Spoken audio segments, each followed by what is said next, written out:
La piscine est fermée pour travaux. C'est ce qu'indique le panneau abîmé accroché à l'entrée de la piscine municipale du boulevard Mortier, dans le 20e arrondissement de Paris. La piscine est fermée depuis des années pour cause de travaux. Derrière, au-delà d'un mur qui n'apparaît sur aucun des plans architecturaux présentés au service d'urbanisme, se trouve un ensemble de bâtiments bas en béton, disposés selon un agencement visant à dissimuler leur fonction militaire sous une banalité bureaucratique. Les vitres du 3e étage du bâtiment sont teintées d'une couleur différente de celle des autres. Le système de ventilation sur le toit de l'aile ouest abrite des équipements qui n'ont rien à voir avec la circulation de l'air. Un homme vêtu d'un costume gris ordinaire franchit une porte nécessitant 3 étapes de vérification distinctes, aucune ne faisant apparaître de clé ou de carte d'identité. Il pénètre dans un couloir qui ne figure pas sur le plan officiel du bâtiment et descend un escalier construit en 1982 et qui n'apparaît sur aucun permis de construire municipal. Nous sommes à la piscine. C'est le quartier général de la DGSE, la Direction générale de la sécurité extérieure, les services de renseignement extérieur de la France. L'agence dont la plupart des Français connaissent l'existence, mais qu'ils ne savent pas définir. L'agence que la plupart des services de renseignement étrangers respectent, mais dont ils n'admettront jamais ouvertement qu'ils collaborent avec elle.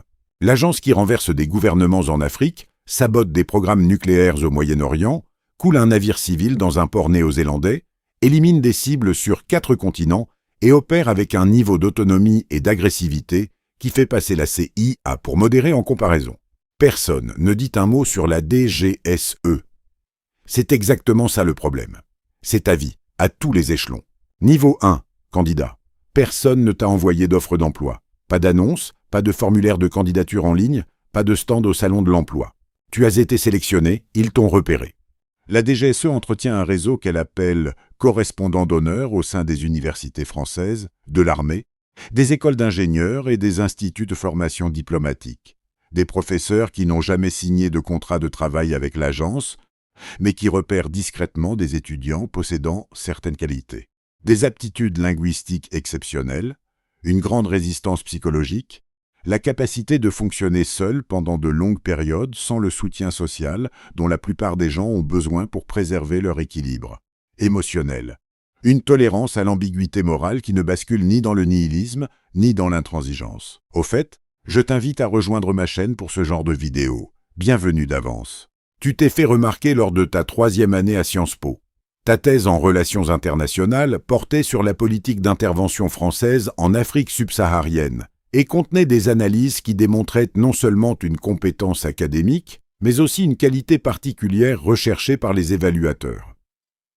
Tu concevais le pouvoir non pas comme une abstraction, mais comme un mécanisme fonctionnel comportant des intrants, des extrants et des besoins d'entretien.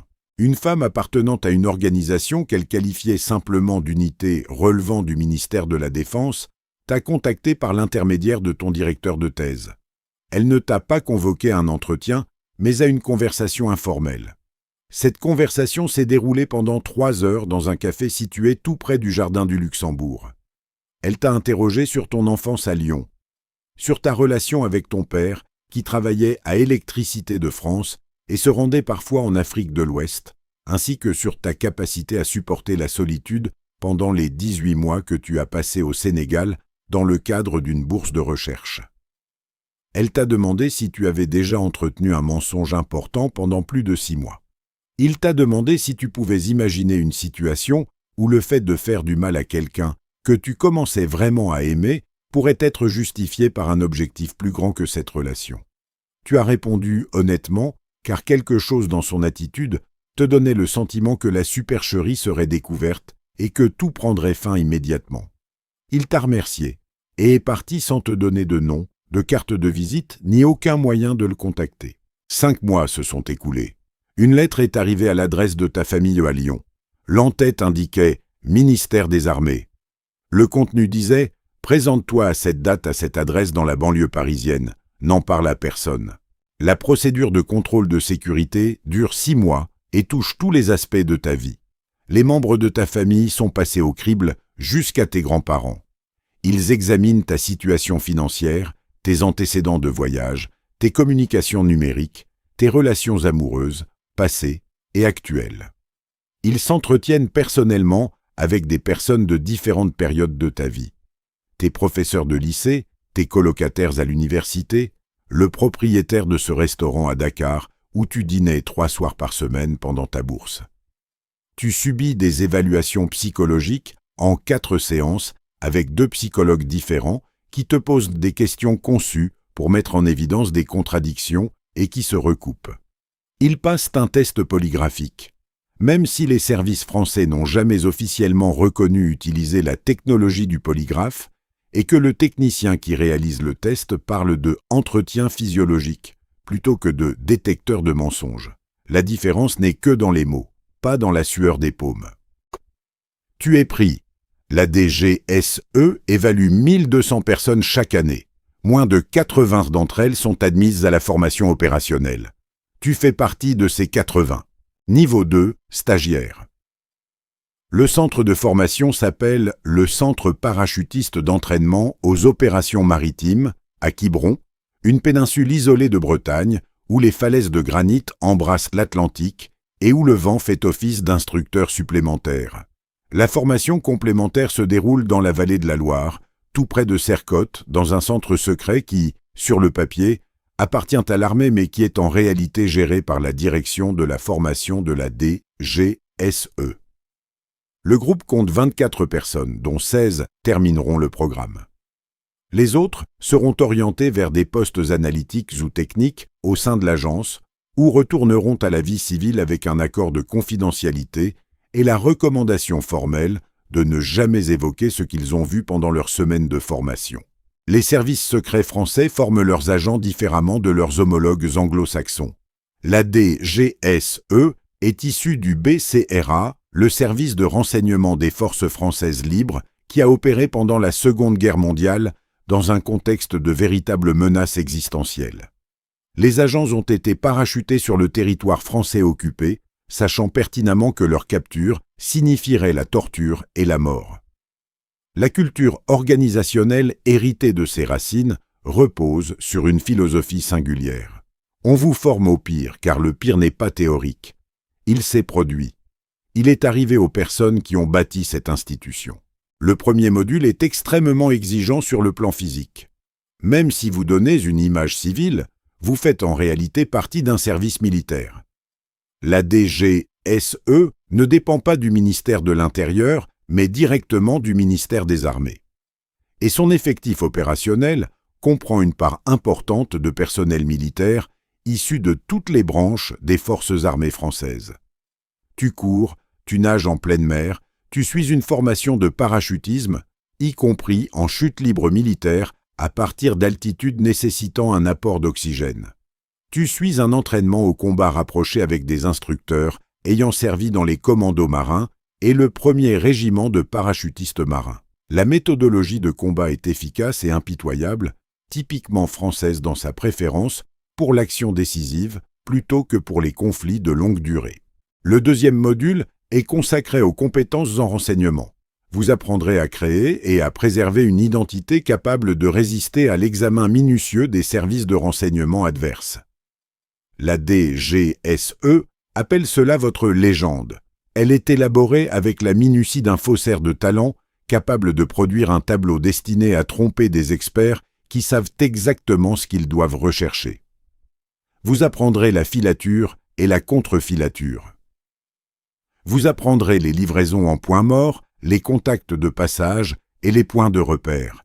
Vous apprenez à recruter des sources humaines selon une méthode mise au point par la DGSE au cours de ces opérations menées depuis une 60aine d'années en Afrique, au Moyen-Orient, en Asie du Sud-Est et dans l'espace ex-soviétique. L'approche française en matière de recrutement de sources humaines est moins psychologique que le modèle britannique, mais plus fonctionnelle que le modèle américain. Vous déterminez ce dont une personne a besoin, vous le lui fournissez, puis vous la possédez. La grâce réside dans l'application, la cruauté réside dans la possession. Le troisième module est celui dont personne ne parle par la suite. Résistance à l'interrogatoire. On vous met un sac sur la tête, on vous emmène dans un lieu inconnu, on vous déshabille, on vous plonge dans l'eau froide, on vous soumet à des positions de stress, à la privation de sommeil, à un bombardement sensoriel. Une séance d'interrogatoire menée par du personnel spécialement formé pour imiter les techniques utilisées par certains services de renseignement ennemis. Les services de renseignement militaire syriens, le VFA, JAA, iranien, le FSB russe. Chaque simulation imite les techniques, le rythme et les schémas de pression psychologique du service cible. Vous n'apprenez pas seulement à résister, vous apprenez à résister à l'ennemi spécifique que vous êtes le plus susceptible de rencontrer sur le front géographique où vous serez affecté. Le module dure 72 heures. Certains stagiaires en sortent en conservant intégralement leur couverture. D'autres craquent, et l'on évalue comment ils ont craqué, ce qu'ils ont révélé et à quelle vitesse ils se sont repris. Le sang-froid. Craquer n'est pas automatiquement éliminatoire. Révéler des détails opérationnels l'est. Tu obtiens ton diplôme. Un colonel de l'armée française, qui dirige la direction de la formation de la DGSE, te serre la main dans une pièce sans fenêtre. Tu es désormais chargé de mission à la Direction générale de la sécurité extérieure. Ta vie opérationnelle commence. Niveau 3. Vous êtes un officier de renseignement subalterne. Votre première affectation est le continent africain. C'est presque toujours le cas. La DGSEI maintient une présence puissante dont aucun service de renseignement occidental ne peut rivaliser en termes de profondeur ou de continuité historique. La France menait déjà des activités de renseignement dans ses anciennes colonies avant même que ces territoires n'aient obtenu leur indépendance. Dans de nombreux cas, les relations de renseignement établies remontent à bien avant l'existence même de ces pays en tant qu'État. Votre affectation se situe dans une capitale d'Afrique de l'Ouest où le français est la langue officielle du gouvernement et du commerce, et où l'ambassadeur de France détient une position d'influence qui dépasse largement le rôle protocolaire que les ambassades assument dans la plupart des pays. Officiellement, tu es attaché à l'ambassade. Troisième secrétaire, chargé des affaires culturelles. Ton passeport diplomatique t'identifie comme membre du ministère français des Affaires étrangères. Officieusement, tu es un agent de terrain qui dirige des agents infiltrés au sein de l'armée du pays hôte, de la garde présidentielle, de la Banque centrale et du ministère des Mines. La France a besoin de ce continent, non pas par attachement émotionnel, mais par pure nécessité matérielle. L'uranium extrait du Niger alimente les centrales nucléaires françaises qui fournissent 70% de l'électricité du pays. Le cobalt et le manganèse provenant d'Afrique centrale font tourner l'industrie française. Le pétrole extrait du Gabon et de la République du Congo, quant à lui, fait tourner les raffineries françaises.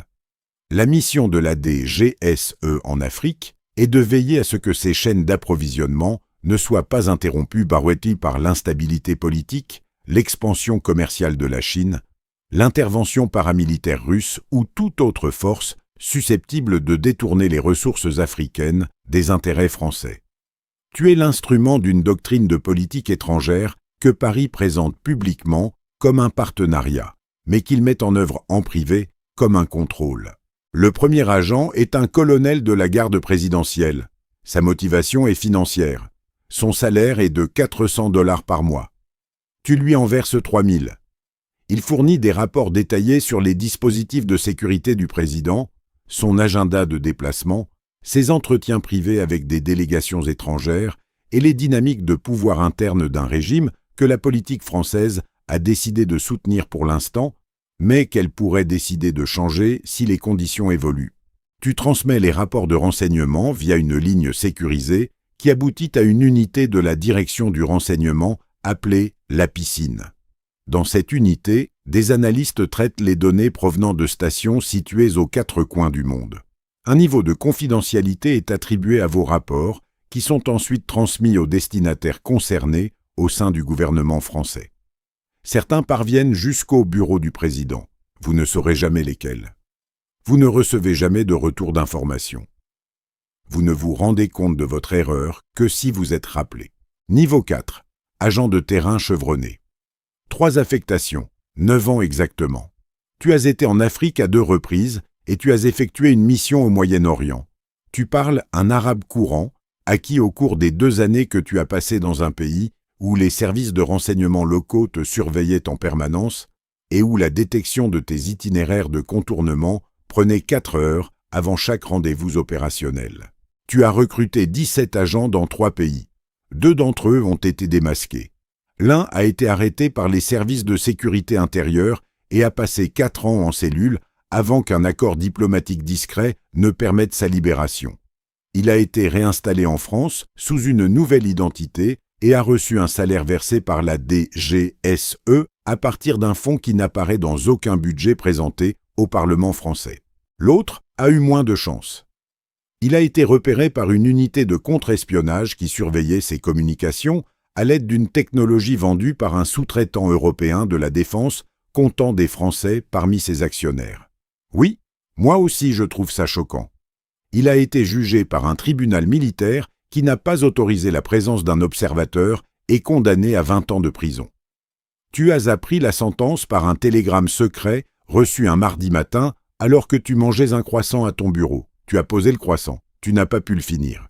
Tu as classé cette information dans le compartiment de ton esprit où l'on range ce genre de choses.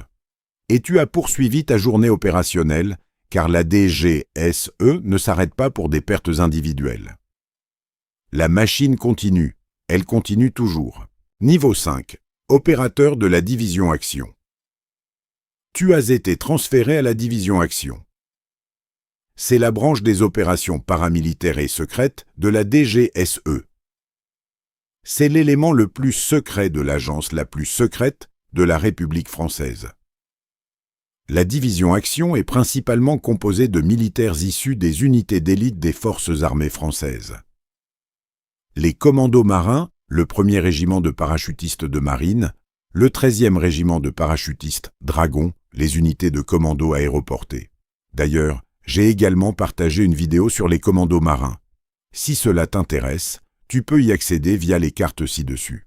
De plus, ma chaîne regorge de vidéos de ce genre, je te conseille d'y jeter un œil. Il s'agit de militaires qui opèrent déjà au sommet de leur capacité avant même que la DGSE ne les sélectionne pour des missions allant au-delà de ce que l'armée conventionnelle est habilitée à accomplir. Tu es admis au sein de la division Action car ton expérience sur le terrain a démontré que tu es apte à mener des opérations situées à la frontière entre la collecte de renseignements et l'action directe. Tu peux recruter un agent pendant le dîner et neutraliser une menace avant le petit déjeuner, tout en conservant une barrière psychologique solide entre ces deux activités. Les missions sont autorisées par le président de la République lui-même, et non par le ministre des Armées, ni par le directeur général, mais par le président. Une note manuscrite sur du papier à en-tête de la présidence lance une opération qui n'apparaîtra dans aucun registre officiel et qui, si elle venait à être divulguée, serait niée par tous les échelons du gouvernement français. Vous opérez sur des fronts où la France ne doit pas être vue. Dans le Sahel, sous le couvert de la nuit, des opérations de sauvetage d'otages menées à bord d'hélicoptères sans insignes nationaux. Des opérations de sabotage visant des sites d'armement dans des pays avec lesquels la France entretient des relations diplomatiques. L'élimination de certains individus dont la présence a été jugée constituait une menace inacceptable pour la sécurité nationale française au plus haut niveau. Tu passes 3 mois dans le nord du Mali à suivre le chef d'une cellule responsable de l'enlèvement de 6 ressortissants français. Tu vis dans des conditions qui te rendent indiscernable de la population locale. Tu te laisses pousser la barbe. Tu portes des vêtements locaux. Tu manges la nourriture locale. Tu communiques avec ton quartier général par des messages instantanés envoyés depuis un appareil dissimulé, tel un téléphone portable commercial. L'opération aboutit à un raid nocturne sur un campement situé dans une zone désertique, à 86 km au sud de la route goudronnée la plus proche. L'équipe, composée de 8 opérateurs, arrive par hélicoptère, mène le raid en moins de 4 minutes, sauve 4 des 6 otages et se retire avant l'aube. 2 otages ont été exécutés par leurs ravisseurs avant que l'équipe n'ait pu atteindre leur position. La mission est classée comme un succès partiel. Tu gardes en tête les visages des 2 que tu n'as pas pu sauver, dans un endroit qui ne se referme jamais complètement. Niveau 6. Chef de station. Tu commandes l'ensemble des effectifs de la DGSE dans un pays d'importance stratégique. Il s'agit peut-être d'un pays d'Afrique du Nord qui jongle entre son alignement sur l'Occident et ses relations avec la Russie. Peut-être s'agit-il d'un État du Golfe où des contrats de défense français d'une valeur de plusieurs milliards dépendent des relations de renseignement que tu entretiens personnellement avec les membres de la famille dirigeante. Ta station compte 14 officiers, 6 experts techniques et un réseau d'agents infiltrés au sein de l'appareil de sécurité et de l'élite politique du pays hôte. Chaque opération nécessite ton approbation. Chaque rapport de renseignement passe par votre analyse. Chaque évaluation des risques aboutit sur votre bureau. Vous vous entretenez chaque semaine avec l'ambassadeur. La relation entre le chef de station de la DGSE et l'ambassadeur de France diffère de la dynamique qui prévaut dans les ambassades britanniques ou américaines. Dans le système français, le chef de station travaille avec une autonomie considérable. L'ambassadeur est informé des activités de renseignement, mais ne les dirige pas. En pratique, cela signifie que tu mènes parfois des opérations que l'ambassadeur interdirait s'il était consulté. Et c'est précisément pour cette raison que le système est conçu pour éviter toute consultation. Les télégrammes opérationnels sont envoyés à Paris et non au bureau de l'ambassadeur. Ce dispositif fonctionne jusqu'à ce qu'il cesse de fonctionner. Lorsqu'une opération est dévoilée et que l'ambassadeur apprend dans les journaux du matin que son ambassade menait une opération de renseignement dont il ignorait tout. La crise diplomatique qui en résulte atterrit sur votre bureau et la colère de l'ambassadeur s'abat sur votre réputation. Niveau 7, chef de direction. Boulevard Mortier, la piscine. Tu diriges l'une des 5 directions principales de la DGSE. Peut-être s'agit-il de la direction du renseignement, chargée de toutes les opérations de renseignement humain à l'échelle mondiale. Peut-être s'agit-il de la direction des opérations, qui englobe la division action et l'ensemble des activités opérationnelles secrètes. Peut-être s'agit-il de la direction technique, qui gère le renseignement d'origine électromagnétique, les opérations cybernétiques et les capacités de surveillance électronique que le gouvernement français a développées en investissant des milliards d'euros depuis que les révélations de Snowden ont mis en évidence à quel point la France était devenue dépendante des systèmes de collecte techniques américains. Vous commandez des centaines de personnes. Vous gérez des opérations dans 40 pays. Vous participez au briefing hebdomadaire du renseignement à l'Élysée. Vous y siégez aux côtés des directeurs de la DGSI, de la DRM et de la DRSD, et vous présentez l'évaluation de la DGSE sur les menaces pesant sur la France et les intérêts français. La politique à ce niveau est aussi dangereuse que n'importe quel front opérationnel. Le directeur général de la DGSE est une nomination politique choisie par le président. Tu es un officier de carrière. La tension entre le leadership politique et l'expertise professionnelle est permanente et structurelle. Les directeurs généraux arrivent avec des agendas politiques et partent avec des ambitions politiques. Et ta mission est de veiller à ce que l'intégrité opérationnelle de ton service survive à ces 2 éléments. C'est d'avre. Au cours de ta carrière, tu as connu 3 directeurs généraux. L'un était exceptionnel, l'autre était compétent. Le troisième a failli anéantir un réseau de renseignement vieux de plusieurs décennies au Moyen-Orient en exigeant des résultats opérationnels selon un calendrier dicté par le calendrier électoral, présidentiel, plutôt que par la réalité opérationnelle.